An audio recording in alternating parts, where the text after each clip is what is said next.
네, 마지막 3파트에서는 제3제국 시절 냉전기간 말년 요약 이렇게 말씀드리겠습니다. 냉전기간이죠. 또 이제 저때 또 히틀러가 등장을 하고 제2차 세계대전이 발발을 하고 끝나고 하는 이런 시기가 되죠. 제3제국 시절인데요. 1932년에 그 괴테 서거 100주년, 1832년에 괴테가 서거를 했죠. 괴테 서거 100주년 기념 강연을 했습니다. 근데 저때가 이제 나치가 이제 막 이제 크기 시작한 이런 때였죠. 나치 돌격대의 방해를 염려를 해가지고 경기가 아주 삼엄한 속에 강연이 진행이 됐습니다. 그리고 1932년 봄에 신축한 빈스바 집으로 이사를 했고 그 집이 이제 유럽 본부의 기능을 하게 됩니다. 1933년 1월에 히틀러가 정권을 장악하게 되죠. 장악한 직후에 슈바이처는 바로 랑바레네로 다시 떠나게 됩니다. 근데 이제 헬렌의 그 부인은 유태인이었잖아요. 그죠? 그러니까 이제 좀 분위기가 수상해지니까 부인과 딸은 스위스 로잔으로 피신을 시킬 그런 계획을 세웁니다. 그래서 그 다음에 가족들 케어를 하기 위해 가지고 다시 아프리카에서 유럽으로 나오는데 이때 이제 나치에서는 슈바이처의 이런 활동에 대한 관심을 가지고 게젤스 선전상이죠. 요세프 게젤스가 슈바이처하고 접촉을 하지만 슈바이처는 이제 그 접촉을 거절을 합니다.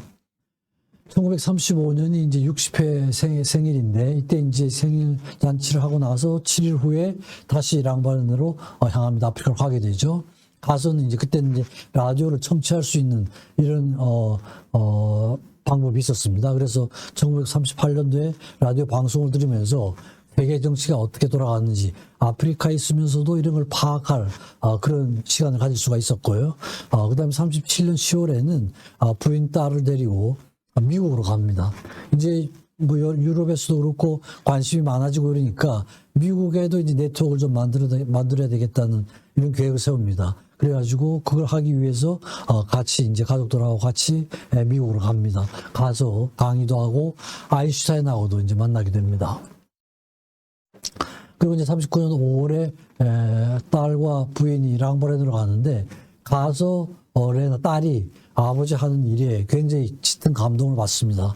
감동을 받고 39년 9월에 이제 2차 세계대전이 발발을 합니다. 그래서 이제 40년에 그 미국에서 알버트 슈바이처에 대한 후원회가 그러니까 고전에 갔던 그게 효과가 있어가지고 네트워크가 만들어져서 미국의 알버트 슈바이처 후원회가 결성이 됩니다.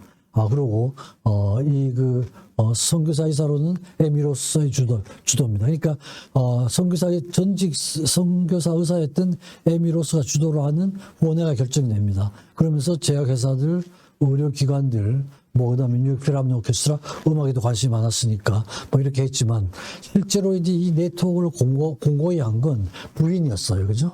슈바이처는 이제 다른 일도 많고 그러니까 부인이 미국의 네트워크를 공고하게 만들면서 확고하게 이제 했던 이런 게 있습니다.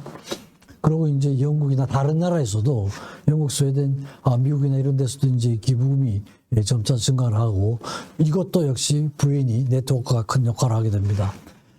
1945년도에 이제 칠순잔치를 하게 되고 그런데 이제 그러면서 그 헬레네가 부인이죠. 부인의 이제 그 친척들 다 유태인들이죠, 그죠? 유태인들이니까 나치에 굉장히 희생을 많이 하게 됩니다. 희생을 많이 당하게 됩니다. 그러면서 45년도에 이제 3월에는 그 나치가 이제 점차 몰락을 하면서 자기 고향에 해방 소식을 듣게 되고 45년 5월 7일에 이제 2차 세계대전이 거의 종전이 가까워 왔다는 그런 소식을 듣게 됩니다.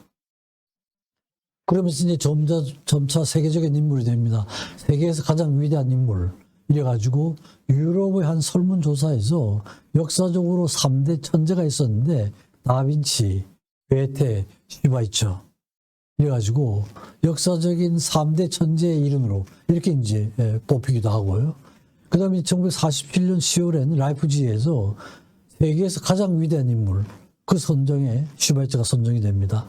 그러면서 이제 미국 유명한 대학에서 뭐 명예 박사학위 뭐 여러 가지를 제의를 하는데 이때 이제 또 자기가 바쁘다는 이유로 가지도 않고 모두 거절을 합니다. 근데 이제 48년도에 시카고 대학에서 오퍼를 한 건 또 수용을 해가지고 명예 박사학위를 수여를 받습니다. 그리고 49년 6월에 뉴욕을 방문을 하고 탄생 200주년, 괴테 탄생 200주년 기념, 1749년생입니다. 그래서 탄생 200주년 기념 강연을 독일어와 불어로 하고 제목은 괴테 그 인간성과 업적이라는 이런 제목으로 강연을 하게 됩니다. 거의 뭐 신의 인물로 부각이 되다시피 하고요. 타임지에서는 예수의 13번째 제자, 아주 최대의 찬사를 받게 됩니다. 그리고 이제 타임 매거진에 현대의 가장 비범한 인물로 이렇게 이제 부각이 되면서 기부금이 엄청나게 이제 증가가 됩니다. 신의 인물, 그죠?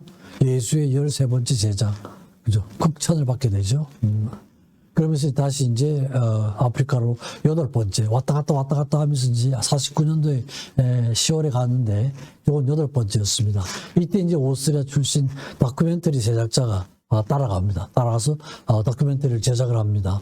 그래서 거기서 현지에서 다큐멘터리를 제작을 하는데 그게 이제 나중에 58년도에 아카데미 최고 다큐멘터리 영화상을 수상을 하게 됩니다. 그리고 이제 53년대 냉전 기간 동안에 노벨 평화상 수상자로 결정이 됩니다.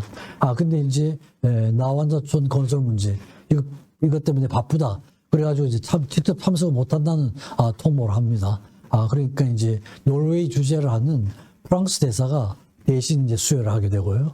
수여를 하게 되고 그 다음에 이제 1954년도에는 또 바하 기념 어떤 해에는 꼭 연주를 합니다. 바하 연주자로 1인자였어요. 연구가로도.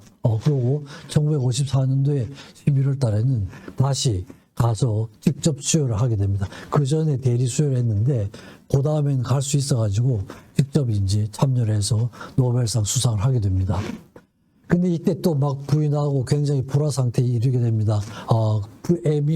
에미 마르티니 비서거든요. 그러니까 부인하고 비서하고 굉장히 불화가 일어나고, 때때로 굉장히 비서가 부인인 것처럼 오인이 되기도 하고 이랬는데, 비서는 은근히 적은 태도를 보이고, 슈바이처는 분명하게 얘기를 안 했어요. 자기 부인이 누구라고 하는 거 아는 사람은 알지만 밝히지 않은 태도를, 아주 애매한 태도를 보이고 이렇게 했습니다. 그리고 노벨상 수상한 후에 찾아오는 방문객들을 부인이 아니고 이 또 비서가 다 사무실에서 맞아가지고 손님 대접을 하는 이런 이제 일이 있었습니다. 그래서 시상식에 갈 때 만약에 그 비서가 간다 그러면은 부인 자기는 안 가겠다고 이렇게 불참을 선언을 했습니다.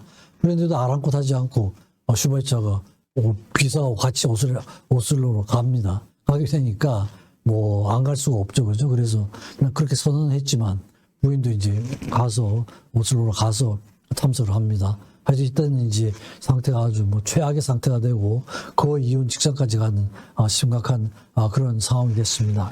그래서 비서하고 부인하고 이 관계에서 뚜렷하게 자기의 태도를 밝히지 않은 이런 태도를 보였던 것 같아요. 그래서 뭐 거의 이혼 직전까지 가게 되는 그런 심각한 상황이 됐습니다.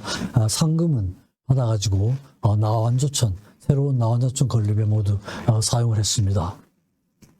이때부터 이제 본격적으로 제임스 카메론이라는 영국 기자가 슈바이처의 신화의 비밀을 캐기 시작을 했습니다. 인종차별론자, 아까 말씀드렸던 그런 내용들이 이제 조금 더 그렇게 됩니다.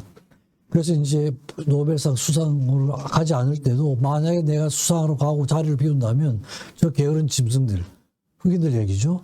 그 병원 건물을 결코 완성하지 못할 것이요. 내가 있어야 된다. 이런데 저런 표현을 했었습니다. 그리고 그래서 이제 이 기자가 보기에는 슈바이처가 정글의 병원을 위하여 존재하는 것이 아니라 정글의 병원이 슈바이처를 위해서 존재하는 것이다. 이런 식으로 이제 평을 하기도 했습니다. 그리고 이제 그 병원도 의도적으로 아주 누추하게 만드는 거죠. 의도적으로 이해가 되지 않을 정도로. 이게 그 기자의 기술입니다. 그래서 그 기자가 보기에는 의료 행위 자체에 대해서도 상당한 회의를 갖게 되고요. 그럼 그 병원이 광명과 구원의 장소가 아니라 아주 영락한 슬럼가의 모습을 띠고 있었다 이런 거죠. 그리고 만약에 현대적인 의료 기구들이 많이 제공이 되는데도 그걸 이렇게 받아들여 가지고 환자들을 진료에 쓰질 않았다는 이런 게 있습니다.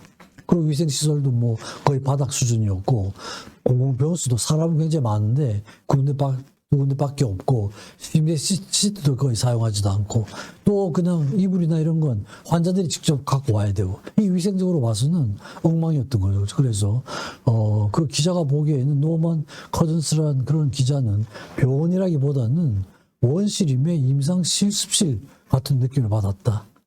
이런 기사들을 쓰기도 하고 그랬습니다. 나 환자 병동에서도 막 그냥 거의 아주 위생적으로는 엉망이었고, 그냥 길거리에 내던다시피 하고, 아이들이 그냥 더러운 장난감을 입에 넣기도 하는데 다 방치를 하기도 하고, 전기도 안 들어오고, 그죠? 직원들조차도 소교등에서 전기가 다 들어올 수 있는 이런 걸 할 수도 있었는데, 수술실과 치과진료실 외에는 병동에도 전기가 들어오지 않았다. 이런 기사가 나기 시작을 했습니다. 근데 이제 거기에 대해서 기자들이 취재를 하면은 아프리카 환자들은 타일이 깔린 깨끗하고 현대식으로 병원을 지으면은 걔들 안 올 것이다, 오히려. 이런 거죠. 그죠? 그래서 단순한 사람들은 그 수준에 맞는 단순한 의술을 필요로 한다. 이런 식의 사고방식을 가지고 치료를 하고 그렇게 기자 인터뷰를 이렇게 했습니다. 그리고 과학자들도 이제 비난을 하는, 의술로서도 굉장히 초보자다. 이러죠. 그리고 오로지 자기 전략적으로만 생각하고 자기에 빠진 독재자다. 이런 식으로 하고 그러죠. 극단적인 이기주의자. 뛰어난 자기 연출자. 사방 그저 자기 홍보를 스스로 많이 하고 유명 인사들, 정치가들, 뭐 과학자들한테 다 그걸 했거든요. 그죠? 그러니까 자기 자신을 위한다. 오히려 보기에는 아프리카 환자들을 위한 게 아니라 자기 자신들을 위하는 이런 그 극단적인 이기주의자로 이렇게 이제 비난을 받기도 했습니다. 그래서 이제 그 핵무기가 그 일본에 투여되고 난 다음에, 그죠? 핵에 대한 언급이 시작을 하는데 자꾸 이제 이게 자꾸 사용이 되면 인류의 파멸이 오지 않겠습니까? 그죠? 그래서 오로지 번영을 위해서만 사용이 돼야 된다. 이런 의견들이 나오기 시작을 했고, 아인슈타인이 슈바이처에게 핵 문제의 동참을 간곡하게 요청을 했습니다. 그러면서 간디에 비길 수 있는 민족을 초월하여 도덕적 영향을 가진 서방의 유일한 인물이다. 이렇게 또 극찬을 합니다. 그렇게 해서. 그래서 이제 그 말을 받아들여 가지고 노벨 평화상 수상 연설 중에 핵무장에 반대하는 그런 호소문이 들어가 있습니다. 그리고 이제 오슬로 방송을 통해 가지고 공개적으로 핵 문제 개입을 시작을 했고, 이랬는데 이제 이게 반응이 굉장히 좋았습니다. 그래가지고 그런 그 핵 문제에 대한 슈바이처의 그런 언급은 굉장히 여러 나라로 번역이 되기도 하고 완벽한 성공을 거두었다, 이런 평을 받았습니다. 명예 박사학위도 받고, 그죠? 케네디한테 또 서한을 보내가지고 효과적인 국제 통제를 위해서는 군비 축소가 가장 중요하다. 이게 이제 노벨 평화상에 걸맞는 어떤 행동이라고 이렇게 할 수도 있겠죠, 그죠?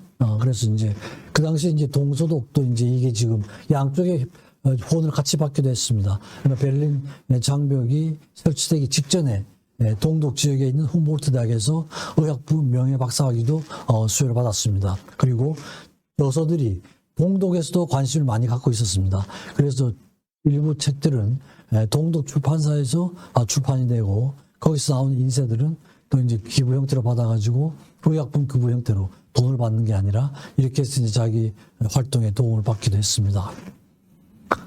말년인데요. 57년 오면서 이제 부인이 세상을 떠나게 됩니다.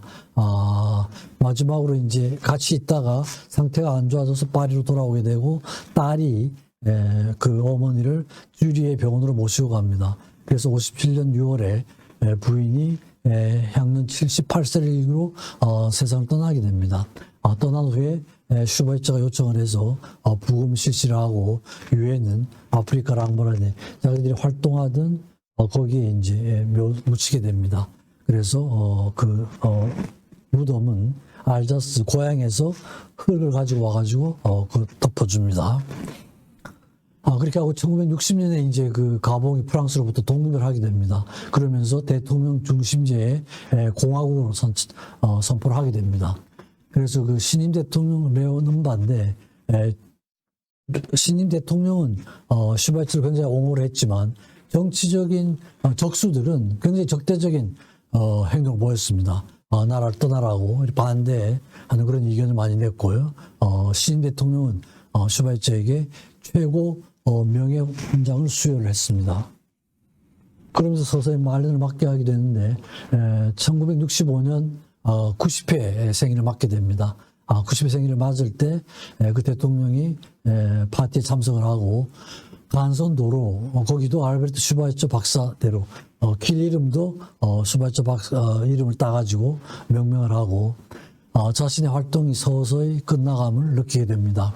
그러면서 그 전에 90회 생신 전에 64년 여름에 자기가 죽고 나서 사용할 나무관을 스스로 준비를 하고 그다음에 65년 8월 달에 병원에 대한 모든 운영의 책임을 딸에게 인계를 합니다. 여기 이제 아프리카에는 하나도 들어가 있지 않습니다. 그래서 병원 운영 자체를 딸에게 인계를 하게 됩니다. 9월 2일에 이제 마지막으로 병원을 돌아보면서 이 병원은 참으로 멋진 곳이야. 당신은 그렇게 생각하지 않아? 자기가 지은 병원, 한 활동에 대해서는 스스로는 굉장히 만족했던 것 같습니다. 그러면서 9월 3일에 저런 유언을 남깁니다. 베토벤 교향곡 제5번 2악장.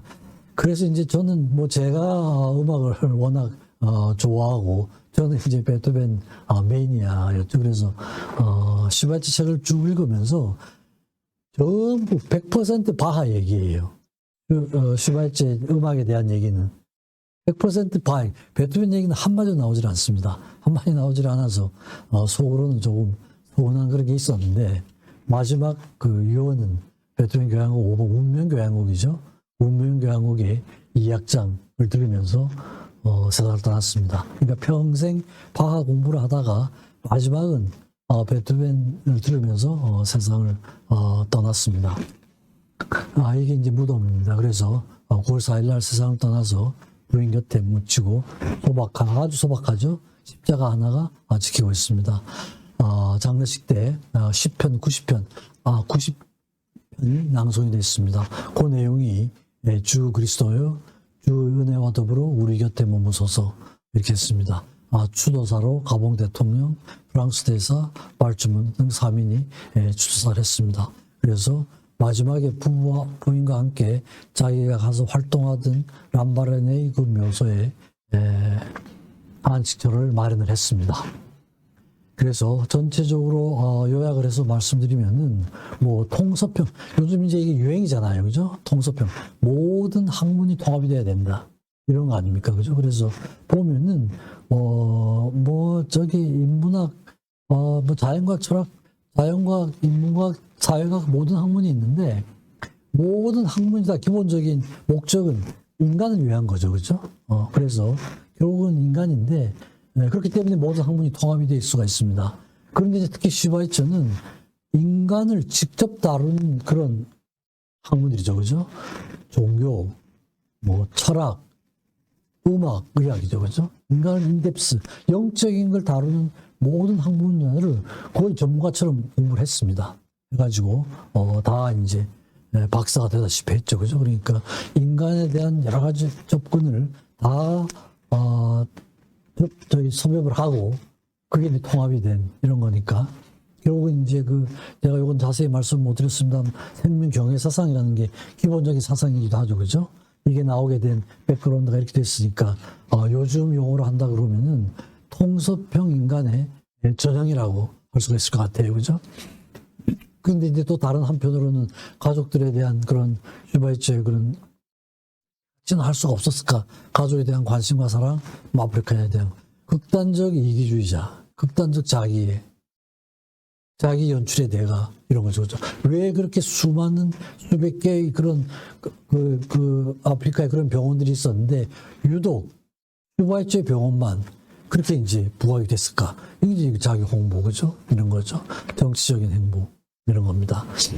그래서 자기 연출에 뛰어난 대가가 아니었나. 그리고 근본적으로는 아프리카인에 대해서 인간으로서 진정한 사랑이 있었는가.